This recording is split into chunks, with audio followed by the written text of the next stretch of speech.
And for more on the fire and on prisons in Honduras, we turn to Nicholas Casey, the Wall Street Journal's Latin America correspondent based in Mexico City. And Nicholas, welcome. First of all, what's the latest on the number of people who actually died in this fire and how many escaped? It looks like there might be as many as 364 people who died, which is a massive number of people for a prison that had just under 900 people in it. So we're talking about more than a third of the people who were in this prison weren't able to get out, a place that clearly didn't have an escape plan for how someone would get out if there was a time of a fire, or if that plan was there, it wasn't implemented properly. Basically one of the biggest numbers of people who were killed in a prison fire in Central America, or frankly, anywhere in the world in recent years. And what have you been able to piece together about why so many prisoners remain locked in their cells? Well, this is really common across Latin America. The prison system isn't anything like what you have in the U.S. It's not very well regulated. It's not very well monitored. So it's no surprise that when there was a fire that took place, no one seemed to know where the key was. There wasn't any plan for how to get the prisoners out of these cells and into safety.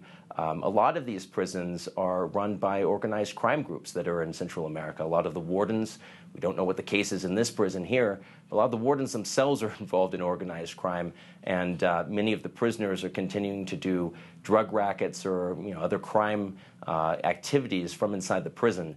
So these aren't the prisons that have very sort of pristine floors and uniforms that you might expect in the U.S. or the Western world.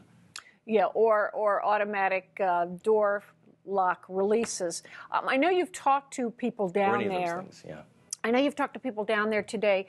Were they able to, what did they say about these reports that an inmate had deliberately set the fire? Well, I don't think anybody's certain right now exactly what happened in the prison. It's going to be some time before all the details come out. But there have been reports that someone had a key. There have been reports that people were hearing screaming that was coming out of the prison at that time. It's not clear what has happened. There have been prison riots in Honduras that it's turned out that weren't really riots completely as much as prison guards themselves were shooting at the people inside, causing the majority of the deaths. So we're going to see in coming months what actually happened there, provided that the Honduran justice system is able to make some progress in piecing this one together. And Honduras is a country with really weak institutions, so even that's not guaranteed. So what is responsible for this incredible overcrowding? I mean, of course, every country has overcrowded prisons, or most do, but what are the particular situation or circumstances in Honduras? Well, what's going on in Honduras, and not just that country, but also Guatemala, El Salvador, a lot of the countries in the northern part of Central America, to a degree this also even includes Mexico, is that they're fighting a big fight against drug traffickers right now, but they don't have a lot of resources to do that. So a lot of the resources are going into actually fighting the crime on the streets, catching the bad guys who are committing these crimes.